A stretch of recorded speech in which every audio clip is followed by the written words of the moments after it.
வாழ்க்கையின் வேதம் என்று ஆனது கண்களால் சுவாசிக்க கற்று தந்தது பூமியே சுழல்வதால் பள்ளி பாடம் சொன்னது இன்றுதான் என் மனம் ஏற்றுக்கொண்டது. ஓஹோ காதலி என் தலையணி நீ என நினைத்துக் கொள்வேன் அடி. நான் தூங்கினால் அதை தினம் தினம் மார்புடன் அணைத்துக் கொள்வேன்.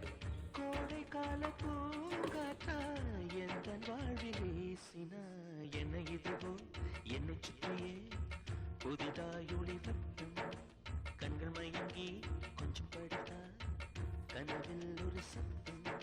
நேற்று பார்த்தேன் நிலா முகம் தோற்று